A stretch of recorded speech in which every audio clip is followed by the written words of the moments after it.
Kiai Ahmad Siraj bagi masyarakat Solo dan sekitarnya cukup dikenal dengan sapaan Mbah Siraj.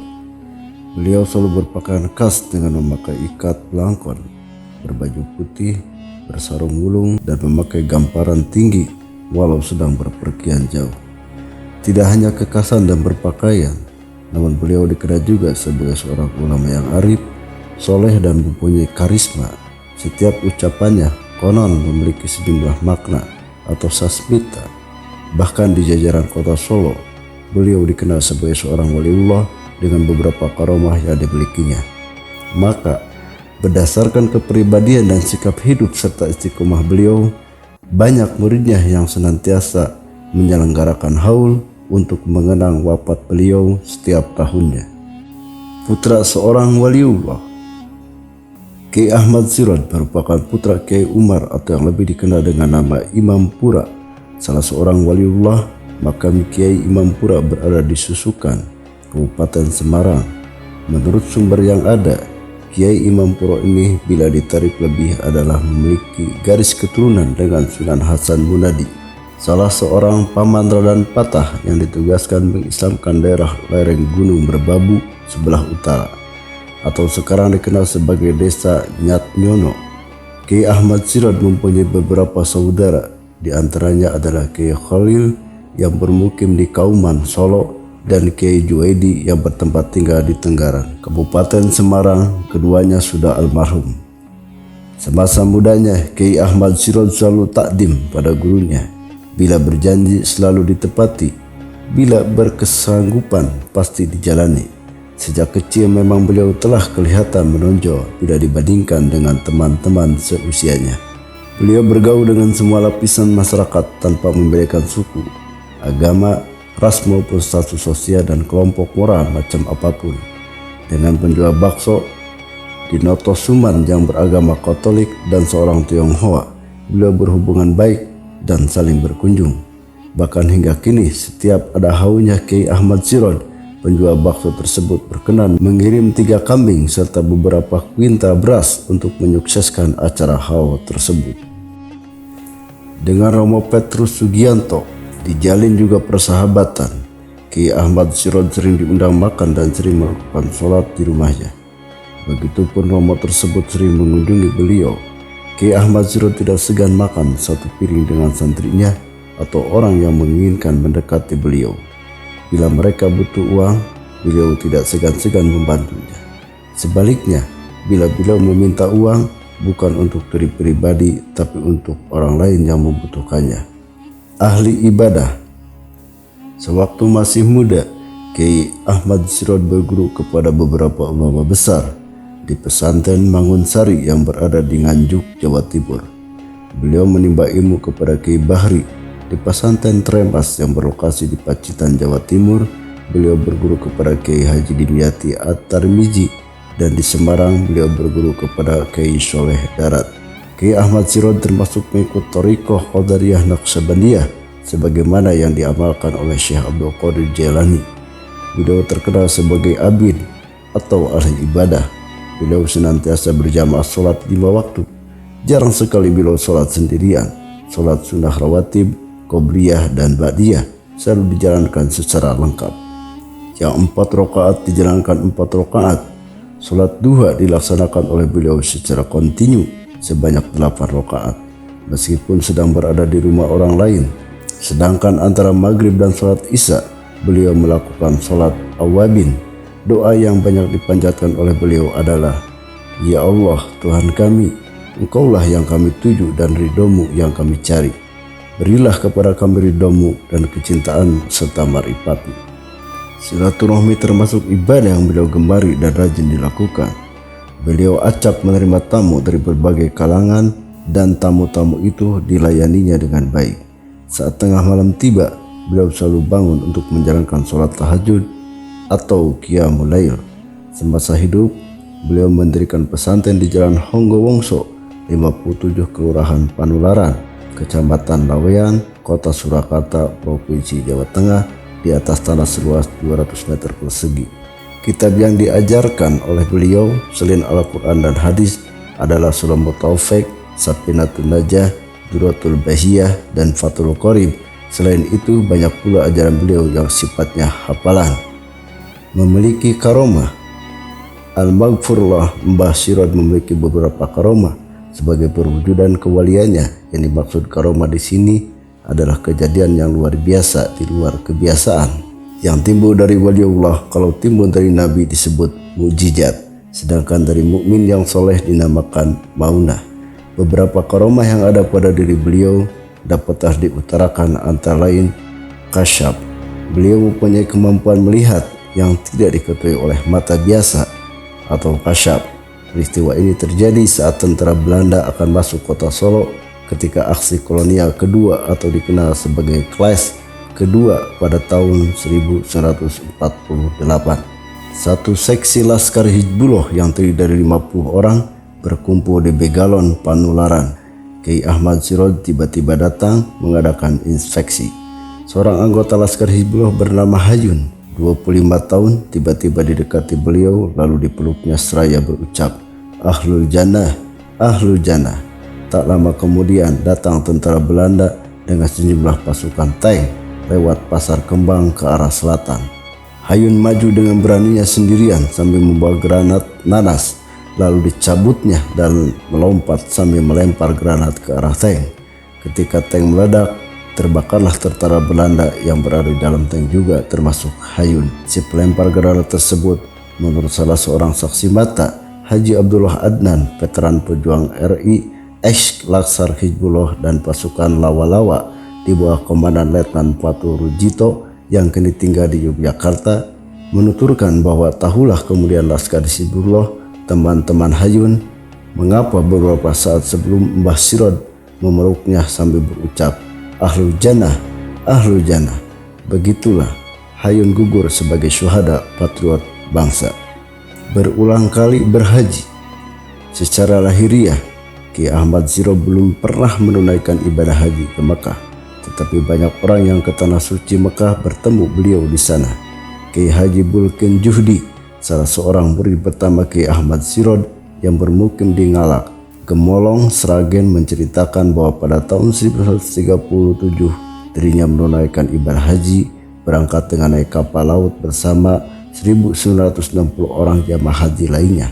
Sehabis makan siang, Kiai Bulkin berkata dalam hati, bila sampai di Mekah pada hari Jumat waktu subuh akan dicarinya Mbah Sirot, sebab sering didengarnya ada seorang waliullah sering sholat subuh di Mekah pada hari Jumat.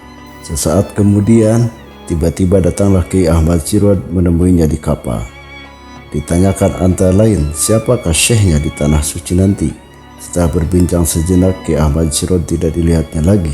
Sudah barang tentu muridnya tersebut merasa keheranan. Ketika sudah sampai di Mekah, Kiai Bulkin hendak menjalankan ibadah sholat subuh. Kiai Bulkin berpikir lagi tentang kemungkinan gurunya juga menunaikan sholat subuh di Mekah. Mungkinkah Kiai Ahmad Sirot juga datang seperti kisah yang pernah didengarnya. Sewaktu berada di dekat Hajar Aswad, tiba-tiba tampak olehnya Mbah Sirot sedang melakukan tawaf mengelilingi Ka'bah dengan memakai ikat pelangkon berbaju putih bersarung wulung tanpa gamparan. Diikutinya putaran demi putaran. Pada putaran ketujuh, Kiai Bulkin hendak menyelami Mbah Kiai Sirot, namun pada putaran terakhir Mbah Sirot sudah tidak tampak lagi. Meski menyesal tidak dapat bersalaman dengan Mbah Sirot, kini yakinlah Kiai Bulkin bahwa yang tidak mungkin bagi orang biasa, bagi waliullah seperti Kiai Ahmad Sirot mungkin saja. Berjalan luar biasa cepatnya. Waktu Kiai Soimuri, putra Kiai Ahmad Sirot, selesai mengadakan akad nikah dengan Nyai Latifah di daerah Boyolali, rombongan Kiai Ahmad Sirot segera berkendak pulang ke Solo bersama 33 santrinya. Kiai Bulkin, salah seorang murid santrinya, disuruh mengantarkan pulang rombongan Nyai Sirot dengan naik kereta api. Dia disuruh berangkat lebih dahulu, sedangkan Kiai Ahmad Sirot akan menyusul dengan jalan kaki. Anehnya, setiba di Solo, rombongan Kiai Bulkin baru sampai Ngapeman, Mbah Sirot sudah berada sampai di rumahnya yang berada di Panularan, Lawean, Solo. Bagaimana itu dapat terjadi? Pikir para rombongan yang berangkat lebih dahulu tersebut. Kejadian serupa juga dialami oleh Nyai Sya'diyah Ali suatu ketika bersama Kiai Ahmad Sirot berpergian ke Boyolali dari Karanggede. Waktu berangkat sudah azan maghrib. Sesampai di Masjid Daung, Boyolali belum komat masih pujian. Padahal kedua tempat itu jauh dan ditempuh dengan jalan kaki. Haji Dasuki pun pernah mengalami hal serupa. Suatu ketika diminta Mbah Sirod mengikuti beliau berpergian dari desa Paesan ke Boyolali yang jaraknya sekitar 10 km. Sesampainya di tempat yang dituju, tasbih Ki Ahmad Sirod masih tertinggal di Paesan. Lalu disuruhnya Haji Dasuki mengambilkannya, berjalan kaki pulang balik. Waktu berangkat sudah azan maghrib.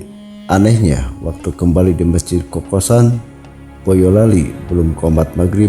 Menurutnya, itu berkah Kiai Ahmad Sirod. Nasi satu kendil. Suatu ketika Kiai Ahmad Sirod berpergian bersama 24 santrinya ke Susukan, Kabupaten Semarang dan Solo. Tuan rumah yang dikunjungi termasuk orang tidak mampu atau miskin. Untuk memuliakan tamu, dimasakkannya oleh Abdus Sakur, tuan rumah, satu kendil nasi karena nasi terbatas. Kiai Ahmad Sirod sendirilah yang dipersilakan makan dalam kamar. Kiai Ahmad Sirod tidak bersedia. Nasi diminta dihidangkan ruang depan di mana beliau dan santrinya sedang duduk bersila. Nasi satu kendil itu dibagi-bagikan kepada semua tamu. Anehnya, setiap orang mendapatkan satu piring penuh, cukup untuk makan kenyang. Erat dengan pejabat atau raja. Sekitar tahun 1935, Kiai Ahmad Sirod mengajak Imam Muslim berpergian. Sesampai di Pura Mangkunegara, mereka terus masuk. Di Pendapa Mangkunegara, Kiai Ahmad Sirod bertemu dengan seseorang yang tidak dikenal oleh Imam Muslim. Dua insan pun segera saling berpelukan erat, menggambarkan saling melepas rindu. Setelah mata bersua, lalu mereka menuju ke belakang, duduk berhadapan sambil berbincang seperlunya. Akhirnya mengertilah Imam Muslim bahwa yang saling berbincang antara Kiai Ahmad Sirod dengan orang tersebut tidak lain adalah Kanjeng Gusti Adipati Arya Mangkunegara 7. Perbincangan tersebut berakhir sekitar pukul 02.30 dini hari. Lalu mereka segera meninggalkan Pura Mangkunegara. Sesampai di Pasar Pon, pohon asam yang berdahan tinggi diraih Kiai Ahmad Sirod untuk menghentikan sepeda motor yang datang dari arah timur. Penumpangnya pun berhenti lalu turun. Sebagaimana kejadian di Pura Mangkunegara, di tempat ini pun keduanya saling berpeluk erat, menunjukkan keakraban. Setelah berbincang sejenak, berpisahlah keduanya. Dari percakapan Kiai Ahmad Sirod dengan penumpang motor tersebut, Imam Muslim barulah mengetahui bahwa ternyata yang bersepeda motor lalu berhenti dan bercakap-cakap dengan Kiai Ahmad Sirod tidak lain adalah ingkang sampean dalam Sri Susuhunan Pakubono IX, Raja Kasunan Surakarta yang termasyhur. Pintu terkunci bisa masuk. Semasa kecil, Ahmad Sirod tinggal serumah dengan Kiai Abdus Sakur, kakak iparnya. Sesekali anak ini kena selentik karena kenakalannya. Suatu malam Kiai Abdus Sakur pergi ke masjid untuk melaksanakan sholat. Pintu rumah pun kemudian ditutup dan dikunci dari luar. Maklum, Ahmad Sirod di kala itu sedang pergi keluar rumah juga. Sepulang sholat Isya, Kiai Abdus Sakur merasa heran. Sampai di halaman rumahnya, dari dalam rumah sudah terdengar suara anak sedang tadarus dengan suara yang nyaring. Anak yang sedang tadarus itu adalah Ahmad Sirod. Lalu ditanya, "Kau lewat mana, nak?" Dijawab oleh Ahmad Sirod, "Inggih lewat Meriku Mawon." "Ya, melalui situ juga." Sejak saat itu, Kiai Abdus Sakur tak pernah lagi memperselentikan padanya. Kali yang lain Kiai Abdus Sakur pergi ke desa Petak untuk mendatangi acara syukuran perkawinan. Ahmad Sirod yang masih bocah di kala itu disuruh tinggal di rumah. Alangkah terkejutnya sesampai di tempat upacara perkawinan. Ternyata Ahmad Sirod telah berada di situ. Seusai upacara perkawinan, Kiai Abdus Sakur pun pulang lebih dahulu. Tidak kurang herannya sesampai di rumah, Ahmad Sirod telah berada di dalam rumah. Lalu hal itu ditanyakan kepada Ahmad Sirod dan dijawab, "Kang jarane aku kon tunggu oma. Kak, katanya saya disuruh nunggu di rumah. Meski hujan tak basah." Bersama dua santrinya, suatu ketika Kiai Ahmad Sirod berpergian ke desa Penggung. Ketika pulang di tengah jalan turunlah hujan lebat. Terpaksalah berhenti hampir ke desa Gerabagan. Kedua santri yang mengikuti Kiai Sirod basah kuyup bajunya, tetapi Kiai Ahmad Sirod tidak apa-apa, tetap kering bajunya. Sungai banjir besar terlewati. Suatu hari Kiai Sirod bersama seorang santri pergi menuju ke desa Magu. untuk keperluan sholat duha. Berhentilah sebentar di desa Rajasa. Seusai mengucapkan salam, santri pun disuruhnya berangkat terlebih dahulu. Ki Ahmad Sirot akan menyusulnya kemudian. Dalam perjalanannya santri tersebut terhenti di tengah jalan karena harus menyeberangi sungai yang airnya sedang besar-besarnya. Tak disangka Ki Ahmad Sirot dilihatnya telah berada di seberang sungai. Dengan berteriak, santri pun bertanya, "Gus, sampean niku wau medal pendi?" "Gus, Anda tadi lewat mana?" jawab Ki Ahmad Sirot. "Ah, ya metu kono kui tak, lah metu ngendi maneh." "Ah, ya mau di situ juga, lah lewat mana lagi kalau bukan di situ?" Karena santri tersebut disuruh menyeberang tidak berani, Ki Ahmad Sirot perintahkan perannya agar pulang saja. Bak air kosong penuh tiba-tiba. Pada suatu ketika, Ki Ahmad Sirot sedang berkunjung ke rumah Muhi di Cepogo. Bak air pengaron yang berada di rumahnya diminta oleh Ki Ahmad Sirot untuk dibersihkan agar supaya bisa diisi dengan air. Setelah pengaron bersih, Muhi lalu pergi ke sumur untuk mengambil air guna diisikan pada pengaron tadi. Namun alangkah terkejutnya ketika Muhi hendak menuangkan air ke dalam pengaron tersebut, ternyata pengaron kosong tadi telah penuh berisi air. Impian jadi kenyataan. Pada suatu saat Ki Ahmad Sirot memerlukan sholat Jumat berturut-turut selama 7 Jumat di masjid yang di kemudian hari dikenal dengan Masjid Al-Muazzan yang terletak Jalan Kiai Haji Samanhudi 64 Mangkuyudan, Solo. Pada bulan Jumat minggu ke-7, Kiai Aspari kala itu berstatus duda mimpi dianjurkan Kiai Ahmad Sirot agar menikah dengan Nyai Syafi'ah. Jumat siang, sehabis sholat Jumat di Masjid Al-Muazzan, Kiai Ahmad Sirot singgah ke rumah dekat masjid tersebut. Di samping Kiai Aspari berada di situ juga Kiai Haji Ahmad Umar Abdul Manan. Jamuan makan siang pun disajikan. Kebetulan yang menghidangkan Nyai Syafi'ah juga. Seketika itu juga Kiai Ahmad Sirot memerintahkan agar Kiai Aspari pergi sowan ke rumah Kiai Mansur di Popongan, Delangu, Klaten. Ternyata perintah Kiai Mansur sama dengan Kiai Ahmad Sirot sebelumnya. Malah ditetapkan hari tanggalnya sekaligus. Setelah diingat-ingatnya, ternyata 3 tahun yang lalu Kiai Haji Ahmad Umar pernah diperintah memotong kambing pada hari tanggal tersebut, tepat pada hari tanggal ijab Kiai Aspari dengan Nyai Syafi'ah. Meninggal berimpian. Ketika Kiai Ahmad Sirot sakit yang selanjutnya meninggal dunia pada Senin Pahing 27 Muharram 138 Hijriah atau 10 Juni 1161, Kiai Zainal Makarim Karanggede mimpi bertemu Kiai Ahmad Sirot. "Mengapa saya sakit tak kau jenguk?" tanya Kiai Ahmad Sirot kepada Kiai Zainal Makarim dalam mimpi. Terperanjatlah Kiai Zainal Makarim, lalu seketika beliau berangkat ke Solo untuk menjenguk Kiai Ahmad Sirot. Sesampai di Solo, ternyata jenazah telah diberangkatkan sampai di Jalan Rajiman Kadipolo. Innalillahi wa inna ilaihi raji'un. Dari Allah kita berasal dan kepadanya pula kita akan kembali, ucapnya kemudian. Kejadian serupa juga dialami oleh Syed Abdullah di Kepatihan, Solo. Pada pagi hari itu, sekitar pukul 05.00, mimpi didatangi Kiai Ahmad Sirot dan membangunkannya seraya berucap, "Sampun enggih Bib, kula rumiyin sampean kantun. Sudahlah Bib, saya duluan, Anda menyusul." Alangkah terkejutnya sang Habib. Seketika itu pula Syed Abdullah pergi ke Panularan di mana rumah Kiai Ahmad Sirot. Ternyata dapat berita bahwa Kiai Ahmad Sirot telah meninggal dunia pada pukul 04.00 pagi hari itu. Anehnya pukul 04.00 pagi Kiai Ahmad Sirot meninggal.